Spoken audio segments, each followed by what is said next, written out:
Hello student, आप सभी का study with Abhay YouTube channel में स्वागत है। मैं आशा नहीं करता हूं कि विश्वास करता हूं आप लोग को कि आप लोग जहां भी होंगे मस्त होंगे, स्वस्थ होंगे और बढ़िया होंगे। ठीक है, तो अब चलते हैं हम लोग अगले अध्याय पर। अपने अध्याय का नाम है हम लोग का अध्याय 3 संख्याओं के साथ खेलना, प्रश्नावली 3.5 पर मैं अगला वीडियो अपलोड कर दिया हूँ, मतलब अगला वीडियो पे बना दिया हूँ। मैं अगला चैप्टर मतलब इसमें का पढ़ा दिया हूँ। अगला सवाल जो था, इसमें सवाल जो था लगभग मैं आप लोग को 5 सवाल बता दिया हूँ। तो 5 के बाद जैसे भाग भाग 1 में बता दिया हूँ, भाग 2 विषय बता रहा हूँ। प्रश्नावली 3.5 का भाग 2, जैसे अगला संख्या जो होगा 6वीं नंबर, जैसे छठा प्रश्न है। छठा प्रश्न दिया है कि 3 क्रमागत संख्याओं का गुणनफल सदैव 6 है। सदैव 6 से सदैव सदैव 6 से विभाज्य होती है। इस कथन को कुछ उदाहरणों की सहायता से स्पष्ट कीजिए। मतलब कि ऐसा 3 गो संख्या लेवे के, वो भी क्रमागत होना चाहिए, और जब हम तीनों का गुणनफल निकालते हैं तो वो सदैव 6 से विभाज्य हो रही है। तो ऐसा हम लेते हैं, कोई भी संख्या लेते हैं क्रमागत। जैसे हम ले लेते हैं 2 गुणे 3 गुणे 4। क्रम से देखो ध्यान, 2 के बाद 3, 3 के बाद 4, गुणा करेंगे 2 3 6, 6 चौको 24, 6 चौको 24। 24 में हम क्या करें, किससे भाग करें, 6 से भाग करें, कट रहा है, कट जाएगा, कट जाएगा। कितने बार में, तो 4 बार में कटा ना। बात समझ में आया। इसी तरह और कोई उदाहरण ले सकते हैं, अपने से लेना है, कोई भी ले सकते हैं। तो 3 गुणे 4 गुणे 5 लेंगे, क्रम से संख्या 3 चौको 12, 12 पाँचे 60 बटा में 6 करेंगे भाग, तो कट गया 10 से, सॉरी 6 से कटेगा तो कितना आया, 10 आया। अब जो भी लेना चाहते हैं, 4 गुणे 5 गुणे 6 लोगे तब भी कोई दिक्कत नहीं। 6 पाँचे सॉरी 4 पाँचे 20, 20 छक्का 120, अब बटा में 6 काटल ले तो आई 20। बात समझ रहे हो इस बारे में, किसी को दिक्कत? मतलब जैसे इसमें बोला है कि 3 क्रमागत संख्याओं का गुणनफल सदैव 6 से विभाज्य होती है, तो बात सही है कि हाँ 6 से विभाज्य होती है। कोई भी हम क्रमागत संख्या 3 ले लेंगे, लगातार आने वाली कोई भी संख्या, और हम उसमें गुणा करेंगे तीनों का, जितना आएगा हम उसमें 6 से भाग करते हैं, वो संख्या कट जाएगी। तो भाई क्रमागत देखो 3 को ले लिए एग्जाम्पल, 1 2 3 को, तीनों संख्याओं में हम गुणा करने पर जो हम आया है आंसर, गुणनफल जो आया है उसमें हम 6 से भाग किए हैं तो कट गया है। और कोई लेना चाहते हो एग्जाम्पल तो ले सकते हो। जैसे कोई मैं बड़ा लेता हूँ, जैसे बड़ा में 10 गुणे 12 गुणे 13, ये ले लिया। जब इसमें हम गुणा करेंगे तो 120, 120 का गुणा हम 13 में करेंगे, 120 आएगा यहाँ पर, 120 गुणे 13 हुआ। जब यहाँ पर आएगा तो 0, 13 दुना के 26 को 6, 13 एकम 13, 13 और 2 15 बटा में 6 भाग करते हैं। जब भाग करेंगे तो 6 दुना के 12, 6 दुना के 12 हो गया और इसमें कितना बचा, 3 आगे आएगा, 36 और 6 के 36, एगो जीरो हुआ तो एगो जीरो, कितना आ गया, 260 आ गया। मतलब 6 से कट जा रहा है, 6 से कट जा रहा है। मतलब कोई भी हम संख्या 3 गो लेंगे क्रमागत, कोई भी संख्या लें, कोई भी संख्या हम लगातार 3 को लेंगे और गुणा करेंगे। एग्जाम्पल में समझ गए ना, 3-4 एग्जाम्पल में बता दिया, ठीक ना। 3 को संख्या लेंगे, हाँ तो ये बात सही है कि 3 क्रमागत संख्याओं का गुणनफल सदैव 6 से विभाज्य होती है। इतना बात समझ गए। 4 एग्जाम्पल ले लिया हूँ, 1 2 3 4 को उदाहरण में लिख दिया।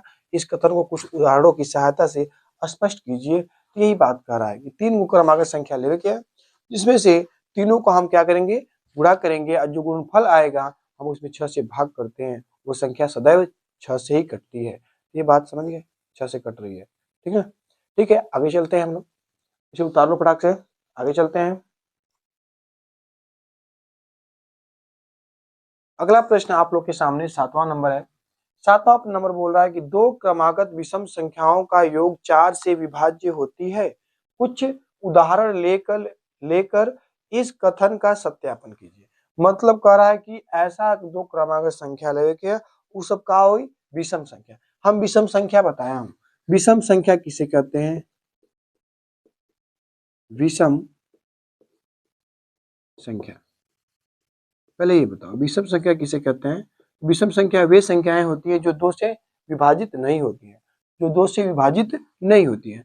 तो देखो ध्यान से, 1 3 5 7 9 11 13 15 17 19 डॉट डॉट डॉट डॉट यहीं पर रुक जा रहे हैं। कोई हम 2 को लेंगे, कोई इसमें से क्रम से आने वाली विषम संख्या को 2 लेंगे, दोनों का योग करेंगे। जैसे मतलब हम स्टार्ट में ले रहे हैं 1 + 3। जैसे विषम संख्या किसी को दिक्कत नहीं ना, विषम संख्या में पढ़ा चुका हूँ, बता चुका हूँ, ठीक है। तो मैं दो विषम संख्या क्रमागत लिए, मतलब 2 क्रमागत विषम संख्या ले लेनी और दोनों का योग करनी, कितना है 4 आल। बोलो 4 से विभाज्य होती है, जितना योग्य आएगा हम 4 में भाग करेंगे तो कट जाएंगे, बात तो सही है। फिर उसी तरह हम 3 + 5 लेंगे, 3 + 5 लेंगे तो कुल मिला के कितना होगा, 3 5 8 होगा, 8 हो जाएगा बटा में 4, कट गया कि नहीं 2 बार में। अब जैसे मतलब कि आगे और कोई ले सकते हैं, 5 + 7 लें, 5 के बाद क्या आया 7 आया, इन दोनों को भी जोड़ेंगे तो कितना आएगा 12। अब 12 में 4 से भाग करेंगे, 4 तिहाई 12, मतलब 3 बार कटेगा। अब जैसे मतलब कोई भी संख्या हम ले लें, जैसे 13 + 15 ले लिए, दोनों को जोड़ेंगे तो आएगा 28, कितना आएगा 28। अब देखो अब 4 से कट रहा है कि नहीं कट रहा है, 4 7 28, मतलब कि दो क्रमागत विषम संख्याओं का हम योग करते हैं और उसमें हम 4 से भाग करेंगे तो सभी संख्याएं कट जाएंगी, सभी संख्याएं कट जाएंगी। इतना बात समझ गए, इतना बात समझ गए। किसी को डाउट नहीं तो प्रश्न उतार लो, किसी को डाउट नहीं तो प्रश्न उतार लो, फटाक से प्रश्न उतार लो। एग्जाम्पल 4 बता दिए, एक और बता दो, चलो एक और ले रहा हूँ। चलो सबसे लास्ट वाला क्या है, 17 + 19, दोनों को हम जोड़ेंगे तो 7 9 16, 16 को 6 हाथ में 1 1 1 2 3 36, 36 में 4 से भाग करेंगे तो कट जा रहा है, ये भी 9 बार, 9 चौको 36 हो रहा है, मतलब 4 से कट जा रहा है 36 में। मतलब जो भी हम क्रमागत संख्या लेंगे और विषम संख्या होना चाहिए, क्रमागत 2 क्रमागत विषम संख्याओं का योग सदैव 4 से विभाज्य हो जाएंगे, सदैव, हमेशा निश्चित है। विषम संख्याओं का जो क्रमागत से संख्या आएंगे, 2 क्रमागत विषम संख्याओं का योग सदैव 4 से विभाजित हो गएंगे। देखो उदाहरण एग्जाम्पल में 1 2 3 4 5 टाइम बता दिया। किसी को दिक्कत नहीं तो उतार लो। अब अगले सवाल पर चलते हैं हम लोग, उतार लो फटाक से 8वां नंबर सवाल, 8 नंबर सवाल पर हम लोग चलते हैं। उतार लो पहले इसे, वीडियो को रोक कर। 8वां नंबर सवाल जो है कि निम्न में से किन व्यंजकों में अभाज्य गुणनखंड किए गए हैं। मतलब कि नीचे दिया है आप लोग को व्यंजन और उसका देखना है कि अभाज्य गुणनखंड किए गए हैं, मतलब कि जिसका गुणनखंड नहीं किया गया होगा तो लिखा जी नहीं, जिसका किया गया होगा तो लिखेंगे हाँ किया गया है। यही चेक करना है। जैसे 24 का गुणनखंड जो होता है, 24 का गुणनखंड हम जानते हैं किस क्या होता है, आप लोग को नहीं पता है तो कुछ नहीं, यहाँ पर देखो 24 को मैं रफली कार्य यहाँ पर बता दे रहा हूँ। मैं तो डायरेक्ट कर सकता हूँ, लेकिन 2 से काटूंगा तो कितने बार में कटेगा, ये 12 बार में। फिर 2 से काटूंगा तो 6 बार में, फिर 2 से काटूंगा तो 3 बार में, फिर 3 से काटूंगा तो 1 बार में। मतलब कि 24 का गुणनखंड जो होगा 2 गुणे 2 गुणे 2 गुणे 3 होना चाहिए। तो यहाँ पर क्या दिया है 2 गुणे 3 गुणे 4, तो ये क्या हुआ, ये जो है अभाज्य गुणनखंड नहीं है, नहीं किए गए हैं, इसका गलत है, इसका क्या है गलत है।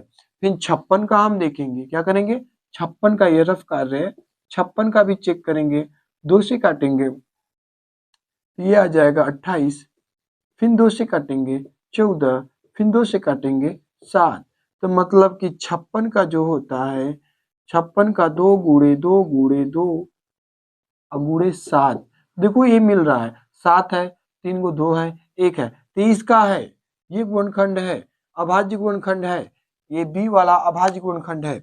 उसी तरह हम सी को चेक करेंगे, सी का भी अभाज्य गुणनखंड है, गुणा करो 2 5 10 10 5 70, ये है। अब इसका देखो ये 9 आ गया, 9 को भी तोड़ सकते हैं, जैसे यहाँ पर 54 लिखा है तो 2 गुणे 3 गुणे 3 लिखे 9 3 27 27 54, यहाँ पर 9 को भी तोड़ सकते हैं 3 गुणे 3 के भाग में, इतना टूटना चाहिए, लेकिन ये भी अभाज्य गुणनखंड नहीं है। तो ये लिख सकते हैं कि सी वाला और बी वाला, लिखेंगे कि अभाज्य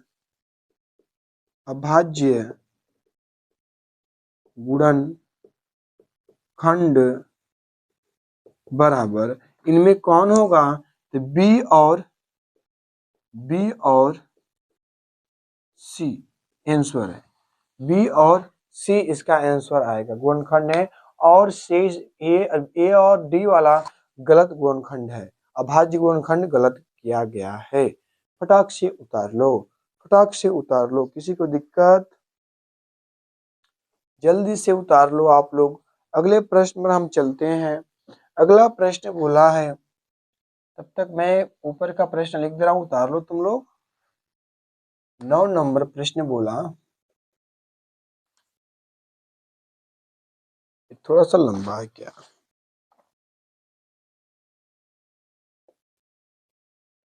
संख्या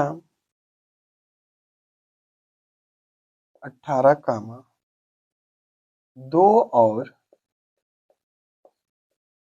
3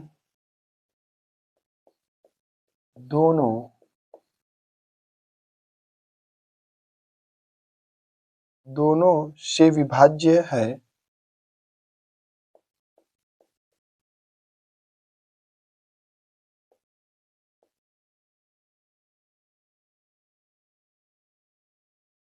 यह 2 गुणे 3 बराबर 6 से भी विभाज्य है। ये तो बात सही है, ये बात जो बोला है कि 18 जो है 2 से भी कट रहा है और 3 से भी कट रहा है, दोनों से विभाज्य है, यह 2 गुणे 3 बराबर 6 से विभाज्य है। हाँ बात सही है, 6 से विभाज्य है।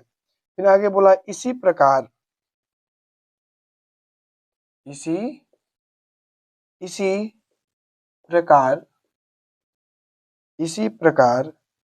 एक संख्या 4 और 6 दोनों से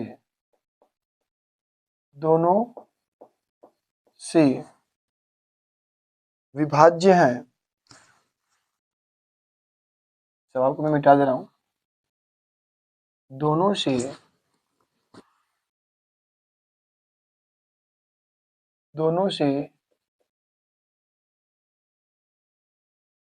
विभाज्य है।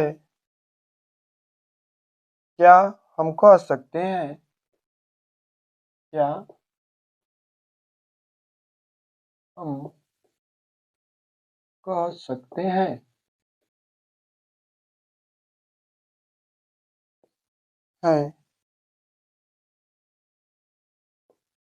कि वह संख्या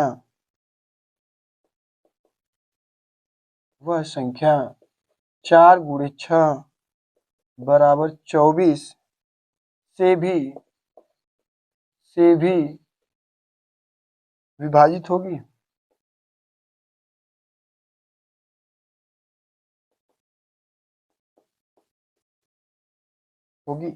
यदि नहीं तो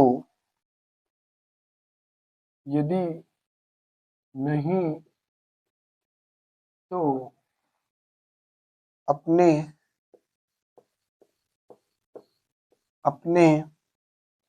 उत्तर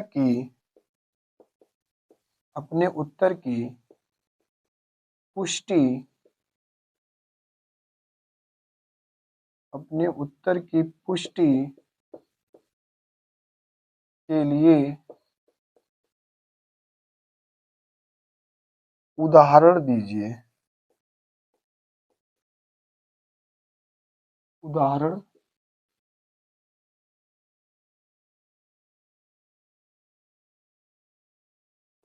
अब देखो, जैसे इसमें बोल दिया, इसमें ये बात बोल रहा है कि आपको पता करना है कि संख्या 18 2 और 3 दोनों से विभाज्य है। यह 2 गुणे 3 करेंगे तो क्या 6 से विभाज्य है? हाँ, बात तो सही है, से विभाज्य है, ये बात सही है। इसी प्रकार एक संख्या 4 और 12 दोनों से कट रही है। 4 और 6 दोनों से विभाज्य है।